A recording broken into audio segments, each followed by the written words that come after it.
Hello my dear friends, here's Mad Max again. Tonight with a short video about the Folomov Tour Series. I have the B4, the B4M and the B5M, which are available in my actual group buy together with Folomov.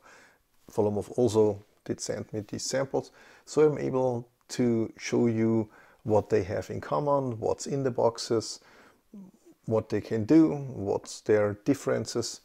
And of course, if you have any questions if you want it to be compared to another flashlight you know I own already, I can do that. Just post a question and I try to give you an answer. So let's look inside these boxes. So here they are in detail. B4, B4M. They have the same electronics, the same user interface. They have both an 18650 cell. They have the Cree XPL LED with 1200 lumens. That's all the same. Also the accessories.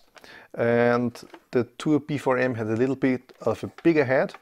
That's why it has 350 meters of throw, while the regular B4 has just 268 meters of throw. The B4M is the bigger one. Bigger head, bigger cell, the 26650, so the body is bigger. It's a bigger LED, the Cree XHB 50.2, so generation 2 already, 2500 lumens. And the throw is 327 meters, a little bit less than the B4M, because the ratio from reflector to LED size is not as ideal as here. So let's open them up to see what's inside. Do not want to destroy that. So that's for the B4. You see there is a place to have the cell outside of the flashlight. In some countries, if you buy them, Folomov puts the cell inside the flashlight because of the shipping regulations. Folomov has I think they have a patent, they produced that system, I was told, for other manufacturers too. So you have a micro USB port in the flashlight, you can plug it into any USB port and charge the flashlight. But you can also use the same cable and plug in any USB device and charge it from the battery backwards. So that's easy and nice to use. They include a lanyard. I like this round style, as you may have noticed in my videos already. There is the regular O-rings, and there is a flashlight holster, which has no loose threads. Looks good. There is a ring if you want to attach with a carabine. You have one loop with the push button and an additional Velcro, so it sticks better to it. And there's the second loop, which is fixed and cannot be opened in here. And there is an additional port for a spare cell, so you can carry the cell and the flashlight at once. There is of course a user manual, which comes in Chinese and English.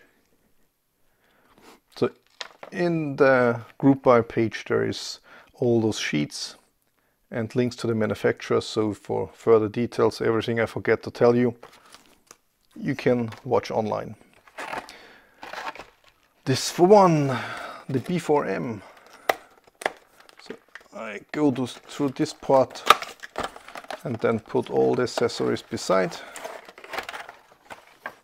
You see the lanyard, the O-rings, charging cable, the holster, user manual of course, the flashlight with the bigger head. So if I do it like this, you wouldn't see any difference, but the difference is really noticeable in the head. Everything below that, it's the same. And number 3, before I clean up, come on, Everything goes bigger now.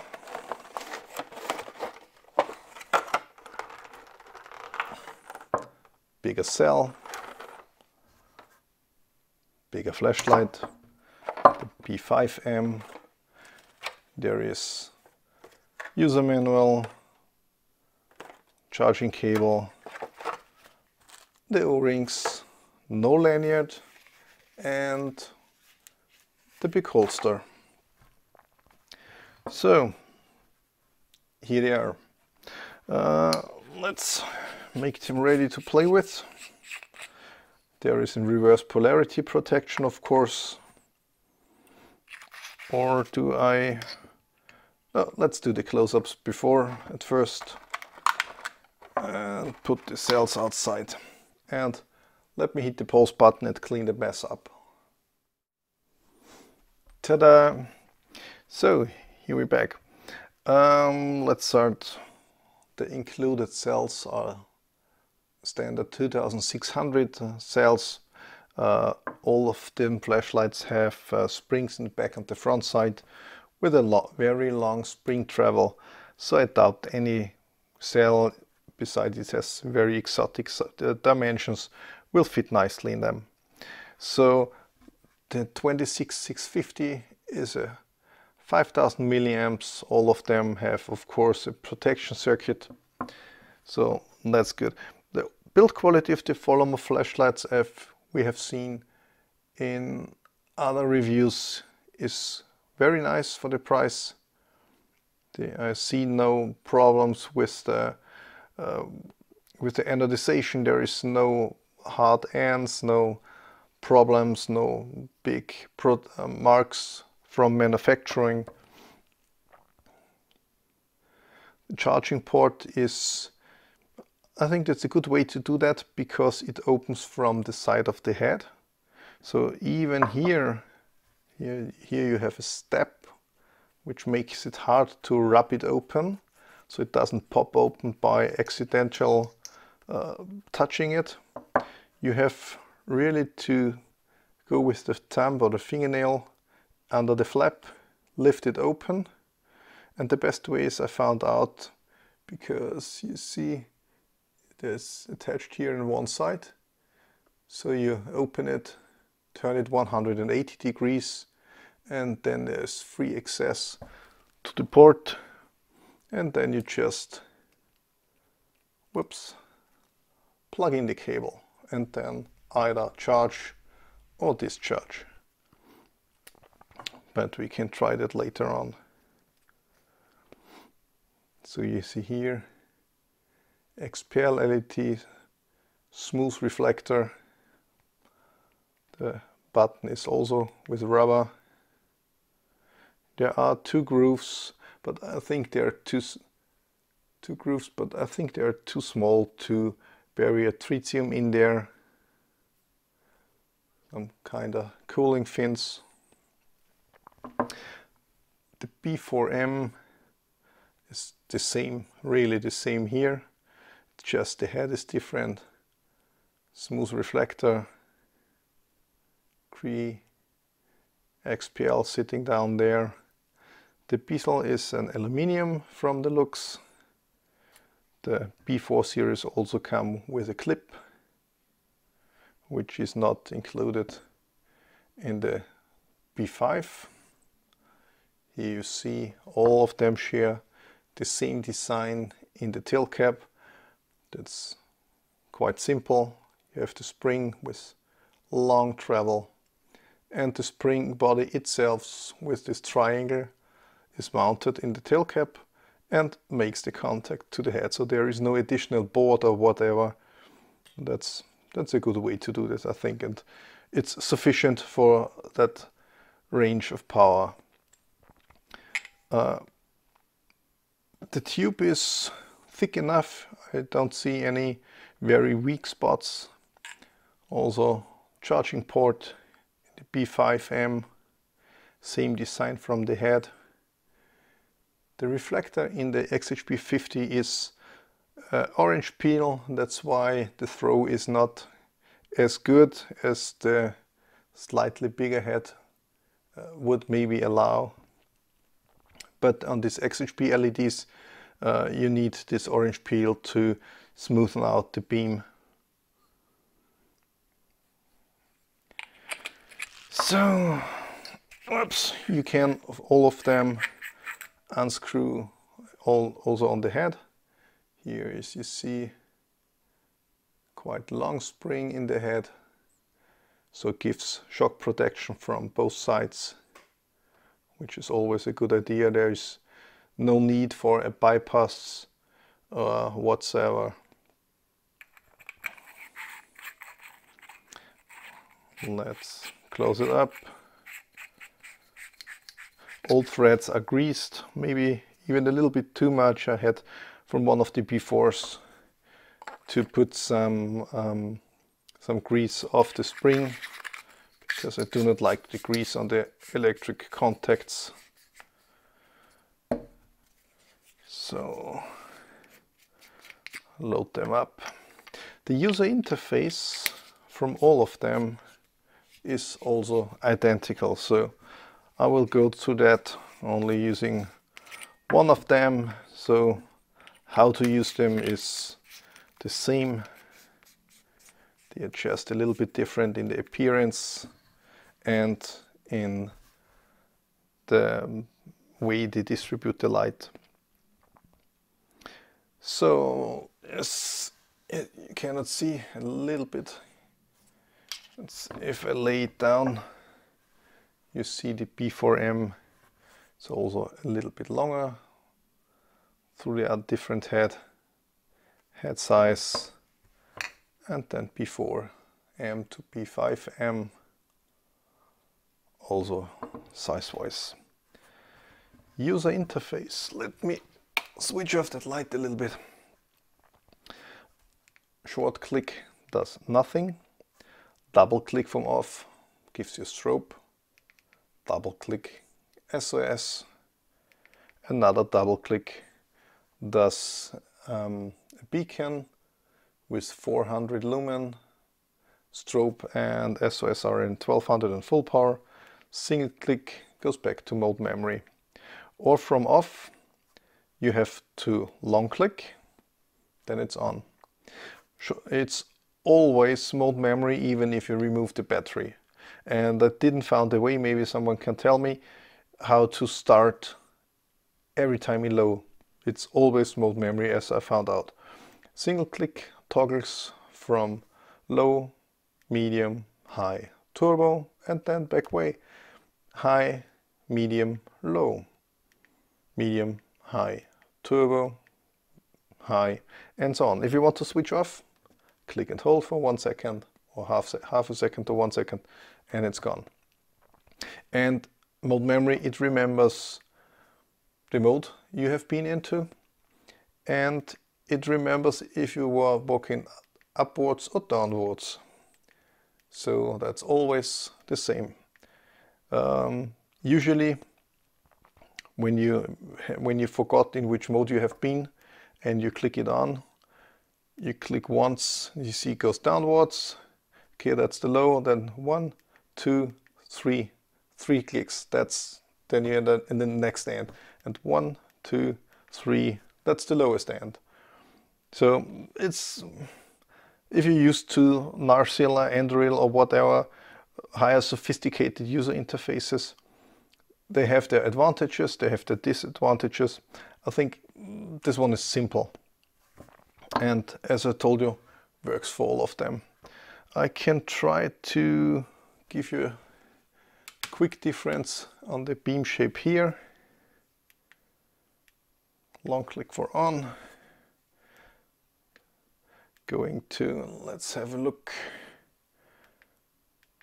Going to turbo, that's downloads 1, 2, 3.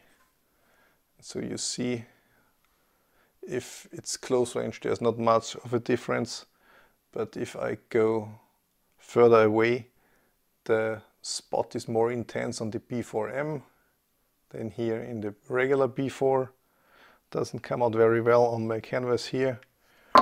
And in comparison, the B5M, 1, 2, 3, that's turbo, you see bigger spot and also nice and focused. So I think I take them and some others to compare, play with, and we go outside and have a look how they do on my beam shot spot. See you there in a few minutes. So, welcome back outside. That's the second take. It was raining in the one before, so I hope this one will be better. I'm back on my old spot using the GT Mini as a reference. 110 meters to the tree up there, 140 to this road. Up there is a tent. As you can see, the square here at 400 meters, 800 up there. There is a building, but we will not see it tonight. This spot here is about 30 meters.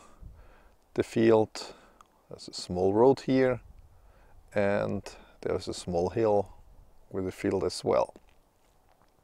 So we concentrate as usual on this point. So first contestant, Folomov B4. I didn't show you inside. If you switch them on, all of them three have green illuminated switch, which indicates a good battery. If it starts to blink and then it's red, it indicates the lower battery levels.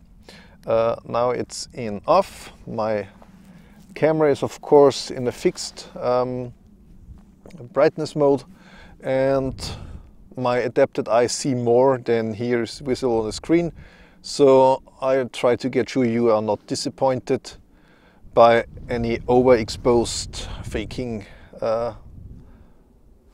beam shots. So that's low, medium, high and turbo for the B4M. We see here in the field there is a hot spot. You can see it here. The beam is quite nice. Camera has now a focusing issue.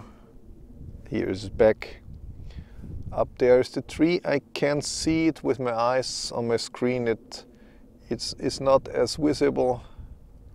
There's the road. We cannot see behind there.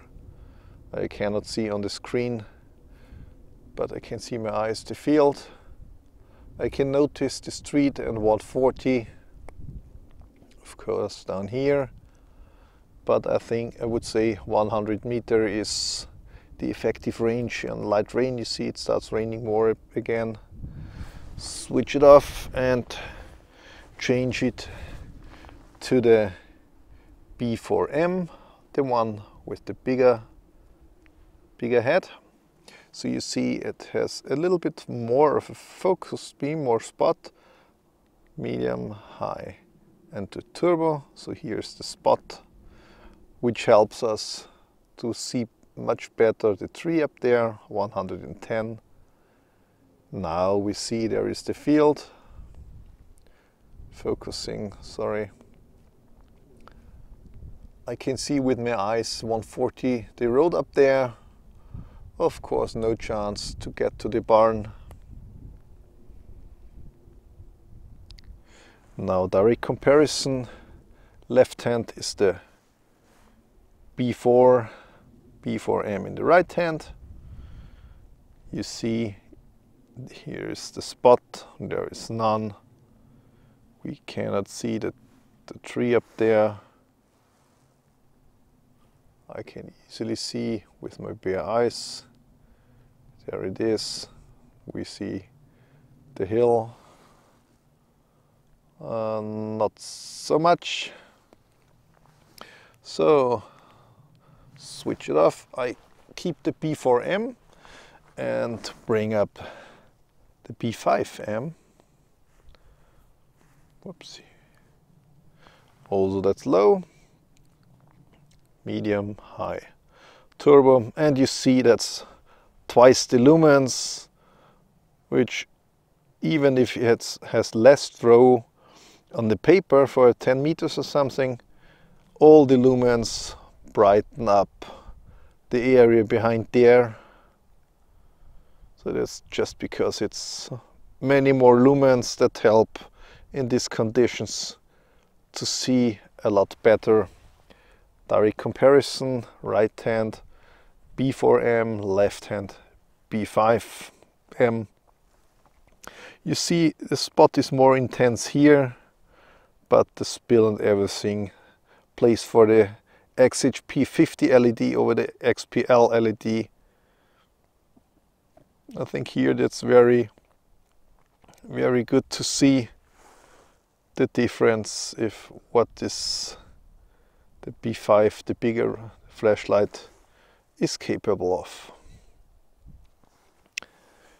It starts raining more and more. To compare the B5M,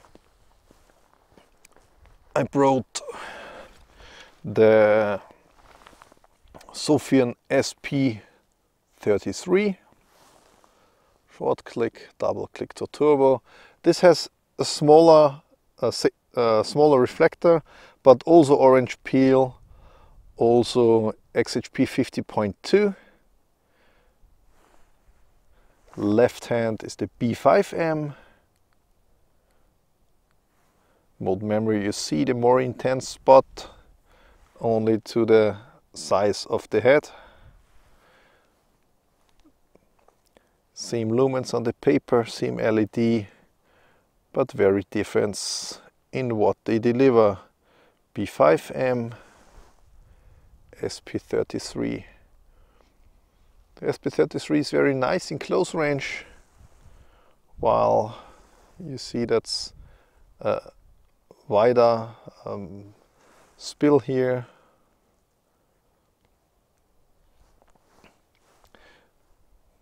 What's that? Is it snow? Come on. That's switched off.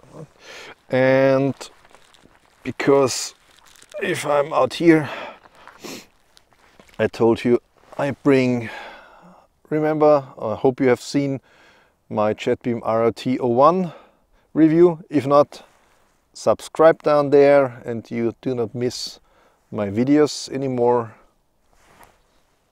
You see, that's the glow. That's what stepless brightness is. That's off and that's glow. So that's stepless brightness, and you cannot see anything on the floor. So dim it up, dim it down. That's so nice to play with. So that's maximum 950 lumens. I can see with the eye the tree up there. No really way for the road or whatever is farther away than 100 meters.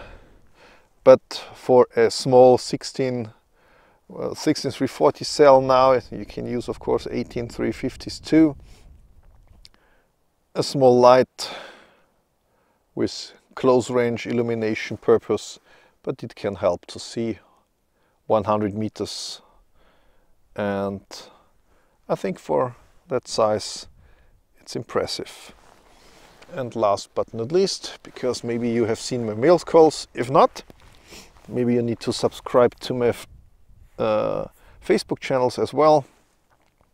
Astrolux FT03, neutral white, starting in glow. You cannot see because the camera settings are so low. That's high, and that's turbo, and that is a really nice thrower.